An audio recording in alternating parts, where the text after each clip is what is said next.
Blue October back in 2007, you know, I look back at it, and while I don't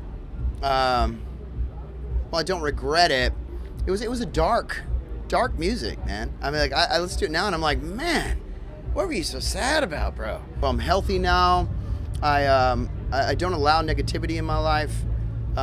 Stay away from the drama. I focus on positive. I'm blessed every morning. I'm grateful every morning to be able to do this, to sit here with you guys. Like, what? Like, it's such a treat and such an amazing opportunity. So thank you. That's where Blue October is today. And it reflects in our songs too. Our new song, Home. It's about family. It's about friends that have lifted you up through the years, even when you were a whiny little baby, and said, come on, dog, man up. And that's who we are today. And it's such a delight to be able to get up there on stage and be fun again, and to love life, and to be promoting that instead of this whole... For me, the biggest change in my life was I stopped putting things in my life that were crutches and enabling me. You know, alcohol, drugs. I just tried it. I was like, hey, you know, why not? So I tried sobriety for a while, and I stuck with it, and I was just like, life's good.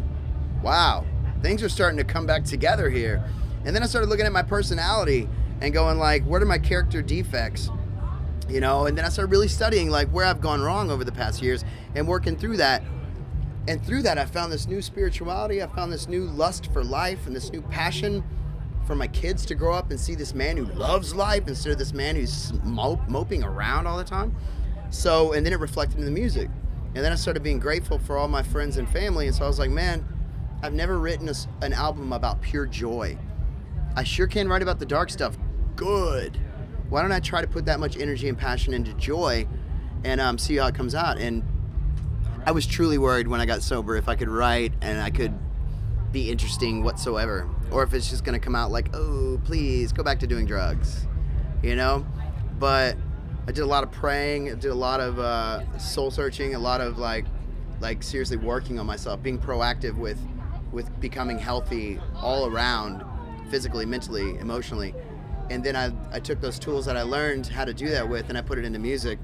And I didn't stop. I did a lot of editing. I did a lot of writing, and it was fun, you know. But in today's day and age, there's so much social media. There's so much opportunity. There's so many windows that are open for you. I don't understand half these bands that just go, well, why aren't I selling? You got to work. You got to like get out there and do it, and love it. It's like, it's not a job. It's like it's just, whoo, I gotta do it. I gotta wake up every morning and do this. I always loved Manhattan, man. New York's always just like, it's just dope, man. You go there and there's not 1 ounce of like boredom. It's like every city is awesome in its own thing, but something about New York, I just love it. If I could talk my wife into moving there, I probably would, but it's too expensive. Because I got a strong woman, man. She's literally the strongest woman I've ever met, and she's secure, and she's independent, and she's a mother. Like, she's so brilliant. You know, she didn't know who I was when she met me. She was just like, huh? Yeah, like, I'm in Blue October. She's like, so what does that make you? And I was just like, oh, that's so hot. You know, that's so hot. And then she came to our show at a sold out stub show, and she was just like, what? But she didn't change. She just always has been like, hey, that outfit, And I love that. Or, hey, come on, you need to eat. Stop starving yourself. You know, like, she lays it down real. She's the one that told me, you better stop drinking. You're crazy. You're crazy, boy. You know, and so she keeps it all down, and she has her own life. You know, and I have my own life, and we do it together, but she's the reason I can do this. I've had people in my life before say, no, you can't do this, me. And I'll just pray for them and go the other way, you know, but it's my wife, man. She's dope. She loves home in itself because when I wrote that for her, she was just like, she doesn't come out and go, oh my God, I love this, thank you so much. She's just kind of like, she's got that sparkle, like, you know, and that's all I need, you know. And she loves the whole album. She loves home because my kids love home.